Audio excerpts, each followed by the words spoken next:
নমস্কার। মাইকেল মধুসূদন দত্ত 1824 খ্রিস্টাব্দের 25শে জানুয়ারিতে যশোর জেলার সাগরদাড়িতে জন্মগ্রহণ করেন। পিতার নাম রাজনারায়ণ দত্ত, মাতা জাহ্নবী দেবী। বাবা কর্মসূত্রে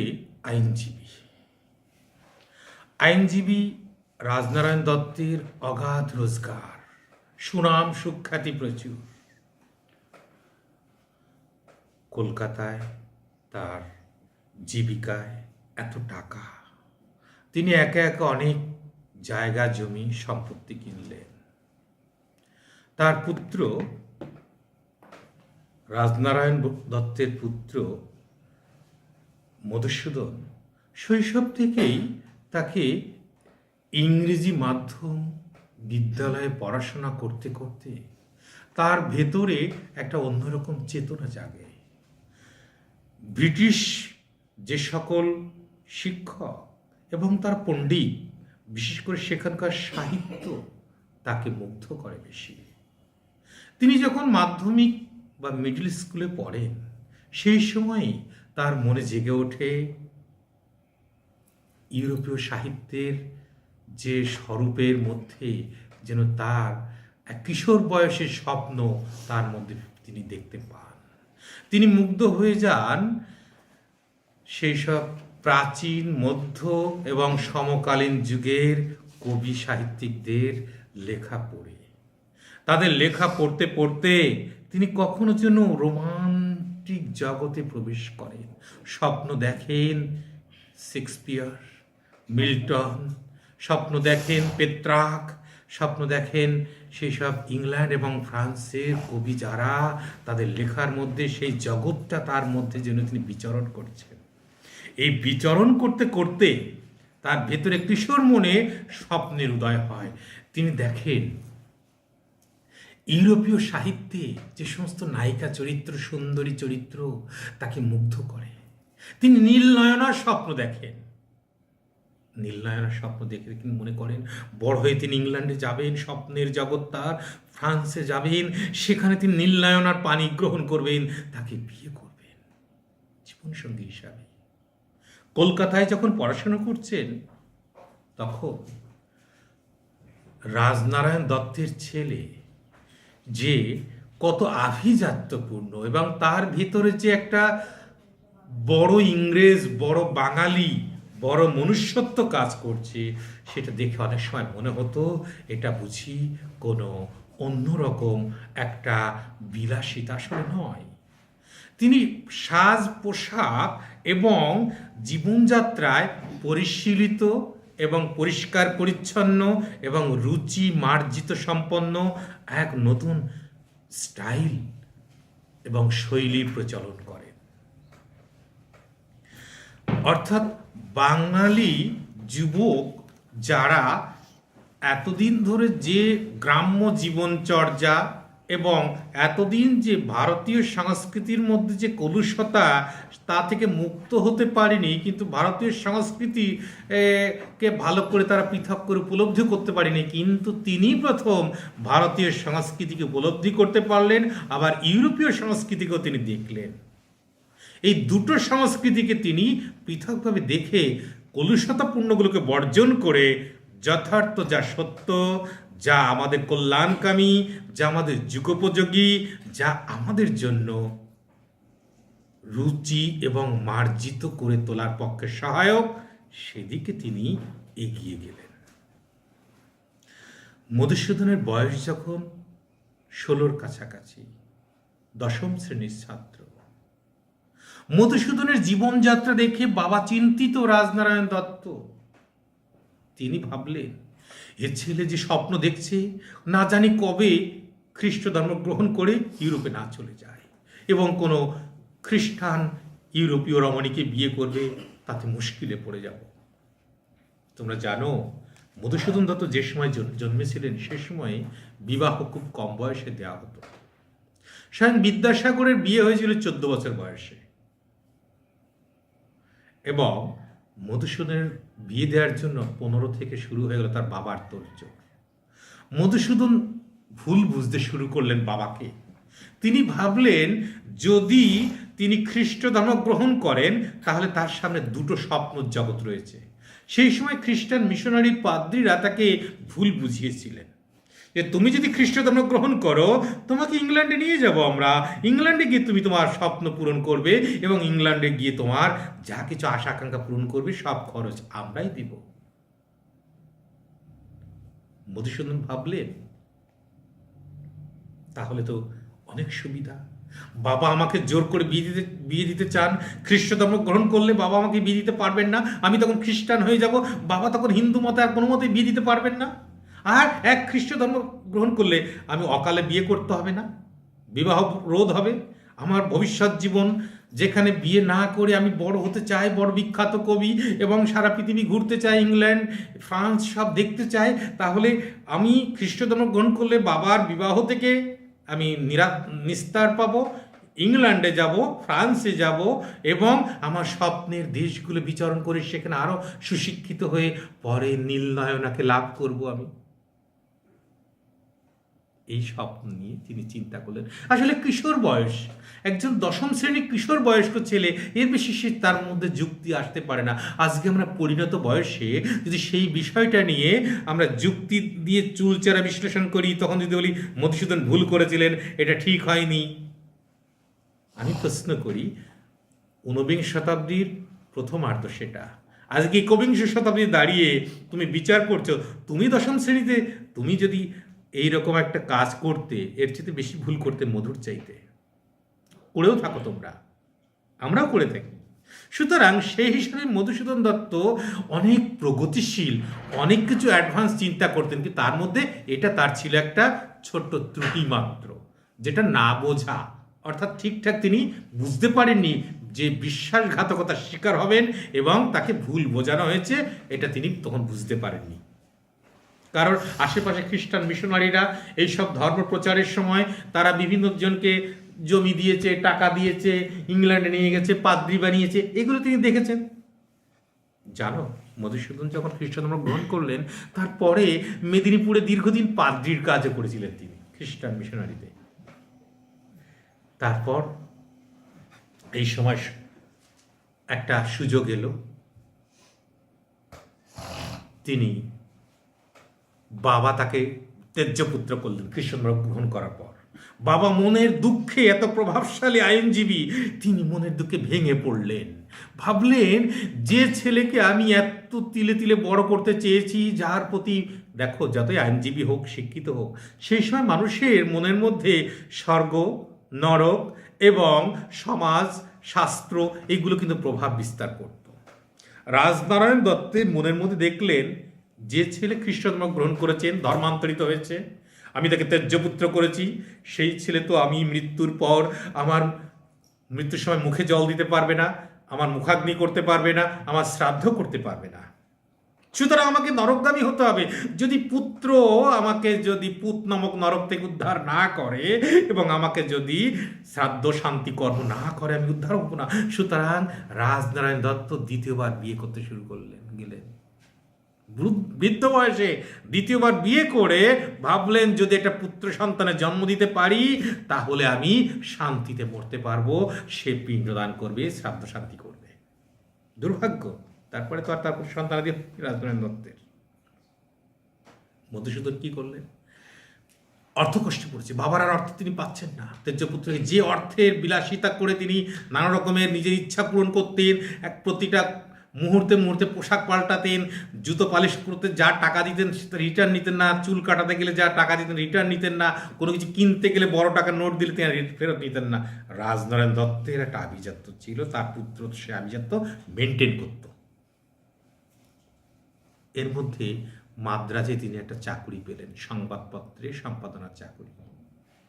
মাদ্রাজে সেখানে গিয়ে সংবাদপত্রের সম্পাদনা চাকুরি করতে করতে তিনি তখন এখানে বসে লিখছেন সাহিত্য। তিনি লিখলেন এখানে বসে,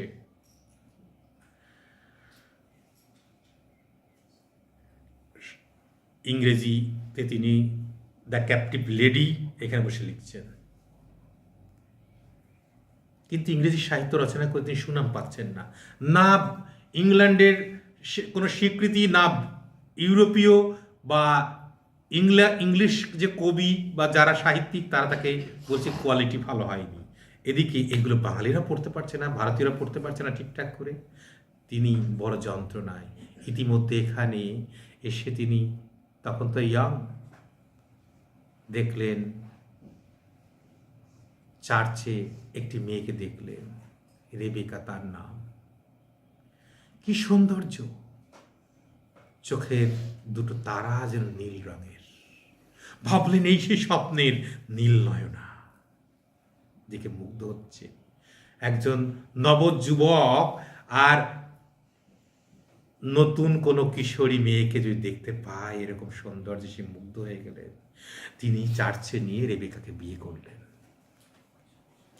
রেবেকাকে বিয়ে করার পর একে একে তার সেখানে 4টি সন্তান হলো, কন্যা সন্তান আছে 4টি সন্তান। এইবার এই সংসার, এতগুলো সন্তান, তিনি সংসার চালাতে পারছেন না। তিনি কখন সাহিত্য চর্চা করবেন, কখন লিখবেন, কখন অর্থ উপার্জন করবেন কি করে, তিনি বীতশ্রদ্ধ হয়ে পড়লেন। আর সংসারে যদি টাকা না থাকে, অভাব অভিযোগ থাকে এবং নিজের সাধ্যে যে না কুলায়, তার স্বপ্ন বড় বিখ্যাত কবি হবেন, বিদেশে যাবেন, সব স্বপ্ন ব্যর্থ হয়ে গেল। কিন্তু তিনি যখন এত সব কিছু টেনশানে করছেন, তখন তার সংসারের প্রতি বিরক্ত। তখন বলছে এটা নেই, ওটা নেই, এটা আনতে হবে ঘরে, তখন যন্ত্রণায় বিরক্ত হয়ে গেল। এই মুহূর্তে তার পরিচয় হলো হেনরিয়েটা নামে এক রমণীর সাথে। সেও নীলনয়না তন্বী নায়িকা, দেখতে অসামান্য সুন্দরী। তিনি একদিন মাদ্রাজ থেকে বিরক্ত হয়ে ছদ্মনামে বেনামে টিকিট কাটলেন জাহাজে, কলকাতার উদ্দেশ্যে রওনা দিলেন। হেনরিয়েটা তার 4টি সন্তান নিয়ে অসহায়ভাবে রইল কিভাবে, সে খোঁজ রাখেননি মধুসূদন, চলে এলেন। So much tragedy. কলকাতা আসার পর তিনি চেষ্টা চরিত্র করলেন, আইন পড়াশুনো করলেন। পড়াশুনো ডিগ্রি অর্জন করার পর ব্রিটিশ তাকে কিন্তু, এদেশে কিন্তু যারা পড়াশুনো করত তার যোগ্যতা অনুযায়ী তাকে চাকরি দিত না। তার যে যোগ্যতা তার চেয়ে একদম অধস্তন চাকরি তাকে দিত। সেই যন্ত্রণায় চাকরি তিনি পান না, বেকারত্বের যন্ত্রণা ছটফট করছেন, অর্থ উপার্জন নেই। আর বাবা ত্যায্যপুত্র করেছে, বাবার সম্পত্তি কিছু পাচ্ছেন না। সেটা নিয়েও আইন করে অনেক লড়াই করছেন সে সম্পত্তি পাওয়ার জন্য, সেদিকেও তার সময় নষ্ট হচ্ছে। তিনি এই সময় বেলগাছিয়ার রাজা ঈশ্বরচন্দ্র সিংহের বাড়িতে যাতায়াত করতেন। ঈশ্বরচন্দ্র সিংহের ওখানে একবার তিনি নাটক দেখলেন। সে নাটক দেখে তার খুব খারাপ লাগলো। রাধাকৃষ্ণের প্রেমলীলা নিয়ে অশ্লীল সমস্ত সংলাপধর্মী, আমরা যেটা সাধারণত গ্রামে লেটো বা নেটো বলে থাকি, এইসব নাটক দেখে তিনি বিরক্ত হয়ে গেলেন। তিনি বললেন, অলিক্কু নাট্য রঙ্গে মজে লোক রারে বঙ্গে, নিরখিয়া প্রাণে নাহি সয়। অলৌকিক সব কুৎসিত নাটকের রঙ্গ তামাশায় মেতে আছে এর আর বঙ্গের লোক। তিনি ফিরে এসে ঈশ্বরচন্দ্র সিংহ তখন বলছেন, তাহলে ঠিক আছে, তুমি ভালো একটা নাটক লেখো দেখি। উনি কষ্ট করে লিখলেন শর্মিষ্ঠা, লিখে মঞ্চস্থ করার জন্য দিলেন। শর্মিষ্ঠা নাটকটায় দেবযানী এবং যযাতির যে উপাখ্যান, মানে দণ্ড হিসাবে দেবযানী রাজকন্যা, দেবযানী হচ্ছে শুক্রাচার্যের মেয়ে, শর্মিষ্ঠাকে রাজকন্যা। কিন্তু যেহেতু কোনো রকমের 2 সখীতে ঝগড়া হওয়ার পর একজন কুয়োয় পড়ে যাওয়ার পর, ফেলে দেওয়ার পর তাকে উদ্ধার করেনি বলে গুরুদেবের নির্দেশে দেবযানীর সঙ্গে বিয়ে হয় রাজা যযাতির। আর দাসী হিসাবে শর্মিষ্ঠা আসে। যথার্থ শর্মিষ্ঠা তো রাজকন্যা। যতই বিবাহিত স্ত্রী হোক, রাজকন্যার প্রতি তার মুগ্ধতা ছিল রাজার, সেই জন্যে সে সেখানেও মুগ্ধ হয়, তারও সন্তান হয়। এই যে টানা পড়েন, 2 রমণীর টানা পড়েন, রাজার মধ্যে যে টানা পড়েন, এটা আমরা দেখতে পাবো মধুসূদন দত্তের ব্যক্তি জীবনের। রেবেকা হেনরিয়েটার একটা নিয়ে কিনা টানা পড়ে তার। তোমরা জানো হেনরিয়েটার সঙ্গে কিন্তু তার বিয়ে হয়নি, সারা জীবন লিভ টুগেদার ছিলেন। বলতে পারো সেই সময়ে সারা পৃথিবীতে লিভ টুগেদারের নিদর্শন নেই বলা যায়। মধুসূদন দত্ত কতটা প্রগতিশীল, আজকে একবিংশ শতাব্দীতেও তোমার লিভ টুগেদার করতে গেলে সাহস থাকে না অনেকেরই, থাকে অনেকেরই নেই, লিভ টুগেদার আছেন তিনি।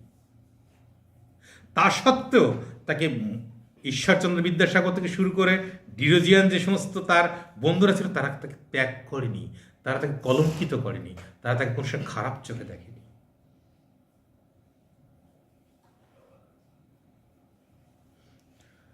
তিনি তিলোত্তমা সম্ভবা কাব্য লিখলেন।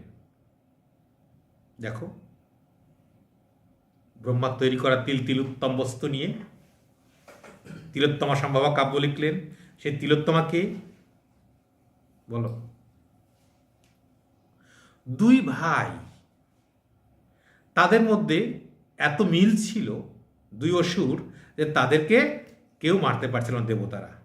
যদি দুই ভাইকে মারে তবেই তারা মরবে, আর নইলে কোনো কারক দ্বারা তাদের মৃত্যু নেই। এমন আর সুন্দরী তৈরি করে দিল, সুন্দরী দুই ভাইকে মুগ্ধ করলো। কিন্তু দুই শর্ত দিল, আমি দুই ভাইয়ের এক ভাইকে বিয়ে করব, তোমরা লড়াই করো, যে জিতবে তাকেই বিয়ে করব। এই শর্তেই দুই ভাই লড়াই করতে করতে, কেউ তো কম নয়, দুই ভাই লড়াই করতে করতে দুই ভাই মারা গেল, তিলোত্তমা বেঁচে গেল। চক্রান্তের শিকার।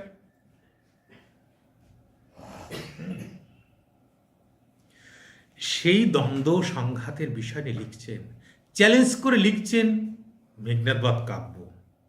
কতটা প্রগতিশীল চিন্তা হলে আমরা প্রচলিত ধ্যান ধারণাকে ভেঙে চুরমার করে, তার কলুষতাকে দূর করে নতুন সংস্কারপন্থী হয়ে নতুন দৃষ্টিভঙ্গি, নতুন জীবন দর্শন, নতুন শিক্ষা তিনি দিচ্ছেন। শিক্ষাটা কি? রাম ভগবান নয়, রামের কাছে মাথা নত নয়, তার বিরুদ্ধে যে রাবণ আছে তার প্রত্যেকটা কথা আমাদেরকে উপদেশ দেয়, আমাদেরকে অনুপ্রাণিত করে। রামচন্দ্রের এমন কোনো বাণী আছে রামায়ণে যে বাণীতে তুমি অনুপ্রাণিত হয়ে উপদেশ হিসাবে গ্রহণ করতে পারো? নেই। টোটাল বাল্মীকি রামায়ণ পড়ো, বাল্মীকি রামায়ণে রামচন্দ্র কখনোই বলেনি কাউকে উপদেশের মতো, কোনো কথা নেই। কিন্তু রাবণের আছে উপদেশের কথা। রাবণ যখন মৃত্যুর শয্যায়, রাম লক্ষ্মণ জিজ্ঞেস করছে যে আপনাকে তো মেরে দিলাম, আমাদেরকে শেষ নির্দেশ কিছু দেবেন? বলছে শুভ কাজ করিবে শীঘ্র করি, অশুভ কাজ দূর করে রাখবে যত দেরিতে করা যায়। মৃত্যুর সময় উপদেশ দিয়ে যাচ্ছে, কিন্তু রামচন্দ্রের মুখে এরকম কোনো কথা আছে উপদেশ? নেই। আমরা যা কিছু জ্ঞান, উপদেশ, জীবনের লড়াই এবং জীবনকে প্রত্যেকটা মুহূর্তে উপলব্ধি করার এই উপদেশগুলো কিন্তু আমরা রাবণের ক্যারেক্টার থেকে পাচ্ছি। এবং রাবণ থেকে শুরু করে তার পুত্র মেঘনাদ বা ইন্দ্রজিৎ এবং অন্যান্য যত চরিত্র সবগুলোর মধ্যে আমরা পাবো সেটা। তুমি ভাবো, স্থাপিলা বিধুরে বিধি স্থানুর ললাটে, পড়ি কি ভূতলে শশী যান গড়াগড়ি। স্বয়ং ভগবান চন্দ্রকে শিবের মাথায় তাকে স্থাপন করেছে। শিব জটাজুটোধারী, ছাই ভস্য মাখে বলে কি চন্দ্র কি অপমানিত হয়ে কোনো ধুলো গড়াগড়ি খাই? এর চেয়ে ধুলো ভালো, তবু আমি এখানে থাকবো না? কখনো কি করে? করে না। দেখো তুমি কি বলছে, গ্রহজনে কি গ্রহদোষে দোষীজনে কে নিন্দে সুন্দরী। তুমি ভাবা যায় কার কথা? রাবণের কথা। অর্থাৎ তোমার উপরে তুমি যে নিজে থেকে কোনো অন্যায় করো, তোমাকে সবাই নিন্দা করবে, ঘৃণা করবে, কিন্তু তোমার অন্যায় নেই, তোমার প্রচেষ্টার ত্রুটি নেই, তুমি লড়াই করছো সমান শেষ মুহূর্ত পর্যন্ত, তারপরেও যে তোমার পরাজয় ঘটে, মানুষ কি বলবে? দেখো, ওর চেষ্টাও করেছে 100%, ও সব কিছু করেছে, তা সত্ত্বেও যদি ওর যদি এই পতন হয়, ওর যদি পরাজয় হয়, এটা নিন্দনীয় নয়। ওর প্রতি আমাদের সহানুভূতি জাগে, সহমর্মিতা জাগে।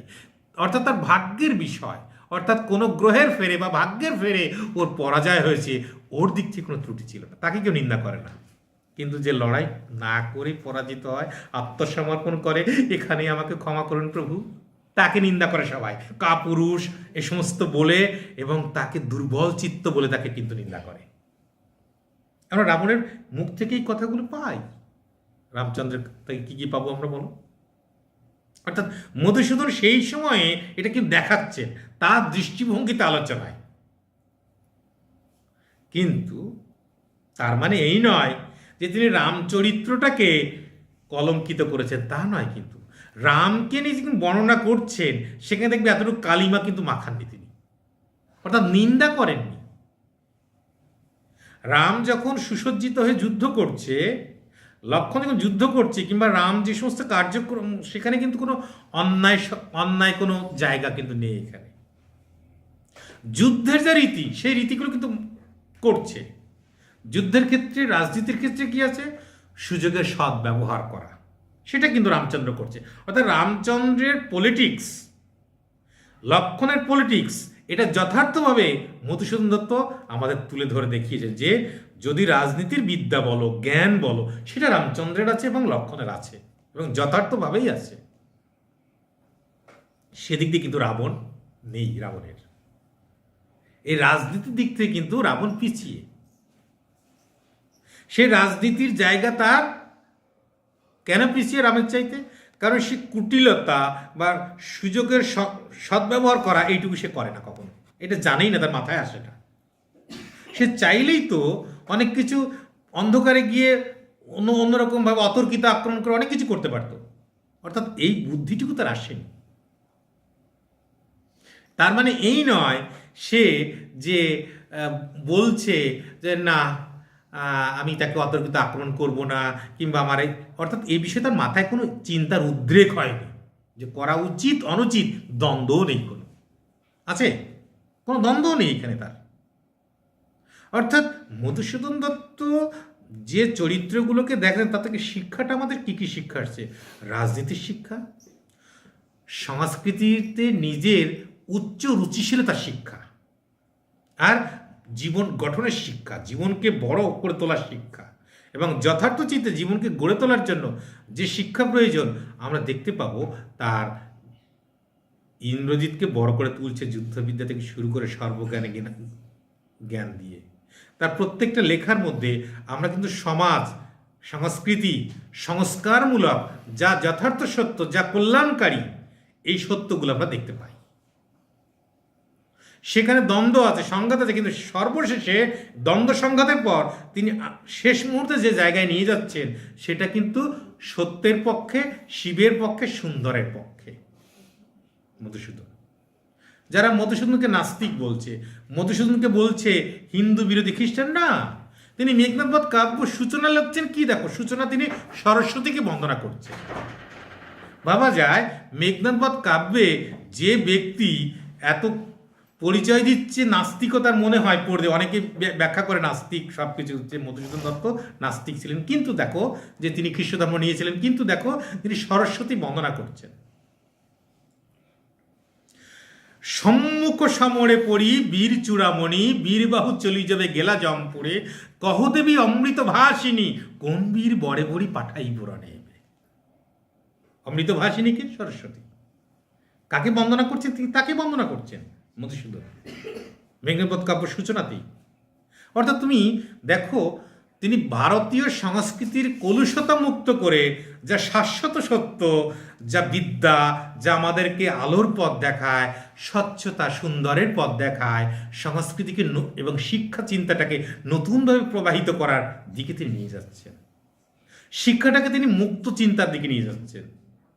তার গ্রন্থের মধ্যে কোনো কুসংস্কার নেই। এই যে গ্রহদোষে দোষী জানেন কে নিন্দে সুন্দরী বলার পরও কিন্তু এই বলছে না যে আমি গ্রহের দ্বারা আক্রান্ত হচ্ছি সুতরাং আমার ভাগ্যের উপর নির্ভর করছি, না, প্রচেষ্টাকে তিনি চালাচ্ছেন, ভাগ্যের দোহাই দিয়ে কিছু করছেন না। তার চেষ্টাটা শেষ মুহূর্তের মধ্যে লড়াই তিনি চালিয়ে যাচ্ছেন সর্বক্ষেত্রে। জীবনযাপনে তুমি বলো তো একে কি বলে সভ্যতা? কালীনাথ চরিত্রটা মধুসূদন দত্তের ব্যক্তিগত জীবনের চরিত্র নয় কি? এটা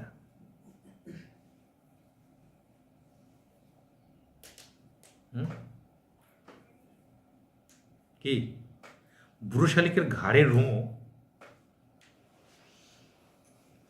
সেই সময় সমাজের শুধু চরিত্র বিস্তার নয়, তিনি নিজের পরিবার থেকে বাঙালি সমাজকে চোখে আঙুলে দেখিয়েছে।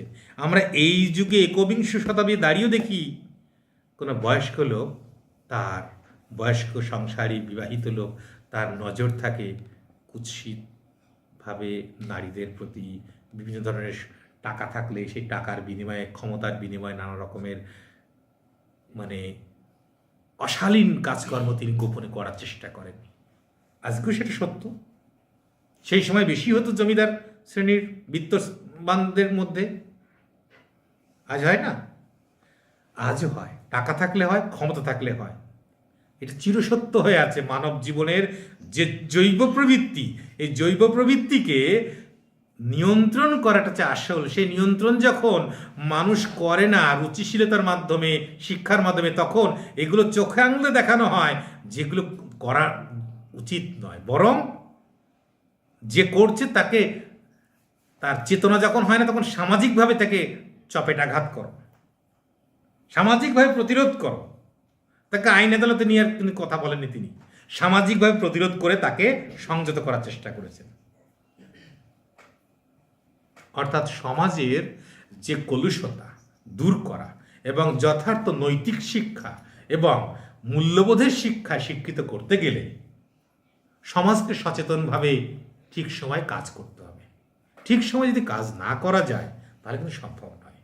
মধুসূদন দত্তের এই যে প্রচেষ্টা, তার ভেতরে যে প্রবল আবেগ, প্রবল গতি, এটা আমরা শুধু বাঙালি সমাজকে নয়, মেঘনাদবধ কাব্য এবং তার লেখাগুলো এটা মনে রেখো, তার দ্বারা প্রভাবিত হয়ে পরবর্তীকালে বহু লোকে কাব্য শুধু বাংলাতে লিখছেন না, মণিপুরি থেকে শুরু করে গুজরাটি, মারাঠি, হিন্দি, ওড়িয়া, ভারতবর্ষের বহু ভাষায় এটা অনুবাদ শুরু হয়েছে এবং তার দ্বারা প্রভাবিত হয়ে বহু সাহিত্য সমৃদ্ধি লাভ করেছে। চিন্তা চেতনাকে সমৃদ্ধি দিয়েছে সেই সব দেশের সাহিত্যিকরা, সেই সব রাজ্যের ভাষাভাষী সাহিত্যিকরা। অর্থাৎ শুধুমাত্র বাঙালি চেতনাই নয়, নবজাগরণের যদি বলা যায় পৃষ্ঠপোষক এবং প্রাণপুরুষ মধুসূদন দত্তের সামনে দাঁড়ানো কঠিন অন্য কারণ। কারণ নবজাগরণ মানে শিক্ষা লাভ করে একটা স্কুল খোলা নয়। নবজাগরণ মানে শিক্ষা লাভ করে নিজের ডিগ্রি দেখে বড় চাকরি করা নয়। নবজাগরণ করা মানে আমি দেশীয় সংস্কৃতিকে মুছে দিয়ে আমি গোমাংস ভক্ষণ করলাম আর একটু মদ্যপান করলাম, একটু ব্রিটিশ পোশাক পরে বেড়ালাম, এটাকে নবজাগরণ বলে না। মধুসূদন দত্ত দেখালেন পোশাক নয়, অন্তর্জগতের চিন্তা চেতনার নবযুগ আনাটাই চারশো। এই চিন্তা চেতনার নবযুগ এনেছেন বলেই দেখো তার লেখার মধ্যে যে ব্যক্তি ইংরেজি সাহিত্যে, ফরাসি সাহিত্যে পণ্ডিত, সেই ব্যক্তির লেখার মধ্যে ভারতীয় সংস্কৃত ভাষা, ভারতীয় অন্যান্য ভাষা, বাংলা ভাষার শব্দে পরিপূর্ণ। চাইলে তো আমরা দেখতে পারি যে ব্যক্তি আরবি পার্সি ভাষার প্রভাব দিয়ে আরবি ভাষী শব্দ প্রচুর প্রয়োগ করেন, রামমোহন যেটা করেছেন, বিদ্যাসাগরের মধ্যেও আছে, কিন্তু তার চেয়ে বেশি সংস্কৃত শব্দ ব্যবহার করেছে সেই ব্যক্তি যে ব্যক্তি এই ভারতবর্ষকে ছেড়ে ইউরোপে যাওয়ার পক্ষে ছিলেন। ইউরোপীয় সাহিত্যের প্রতি যার সবচেয়ে টান বেশি, কিন্তু সেই ব্যক্তি ধর্ম পর্যন্ত ত্যাগ করেছিলেন। কিন্তু যদি তার লেখাগুলো আমরা পড়ি, কোনো সময় মনে হবে না মধুসূদন দত্ত খ্রিস্ট ধর্মের পক্ষে একটা শব্দ লিখেছেন, খ্রিস্টের পক্ষে একটা শব্দ লিখেছেন, কিংবা তিনি ইউরোপীয় শব্দ দিয়ে আমাদেরকে ভরিয়ে দিয়েছেন, তা করেননি। তিনি বরং ভারতীয় ভাষাকে আন্তর্জাতিক স্তর শুধু নয়, একেবারে আধুনিকতার পরাকাষ্ঠায় নতুন রূপে পরিবেশন করেছেন। ভাবা যায় শেক্সপিয়ার, পেত্রাকের যে স্টাইল বাংলা ভাষায় কেউ কোনোদিন কল্পনা করতে পারিনি হতে পারে। তিনি সেই বাংলা শব্দের যে কত শক্তি, বাংলা ভাষার যে কত শক্তি, ভারতের সংস্কৃতির যে কত শক্তি, ভারতীয় চিন্তা চেতনার যে কত শক্তি, সেটাকে তিনি নতুন করে পরিবেশন করলেন আমাদের সামনে। বাঙালি যদি বলো, ভারতীয়রা যদি বলো, সাহিত্য, চেতনা, শিক্ষা, সংস্কৃতিতে যে নতুন একটা প্রগতির যুগ তৈরি করলেন, এবং সে প্রগতির মধ্যে সরাসরি কাউকে আঘাত করা নয়, কাউকে হিংসা করে নয়, যে ব্রিটিশ বয়কট করব, বর্জন করবো, এটা নয়।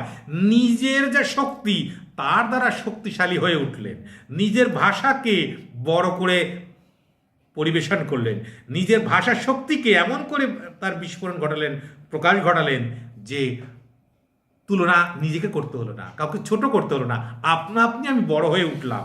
সে বড় হওয়াটা এমন, বাকি সমস্ত ভাষাভাষী, ইউরোপীয় বলো অন্যান্য ভাষাভাষী বলো, তারা নিজেরাই প্রমাণ পেয়ে গেল যে ভারতীয় ভাষা, বাংলা ভাষা, সংস্কৃত শব্দের শক্তি কত বেশি।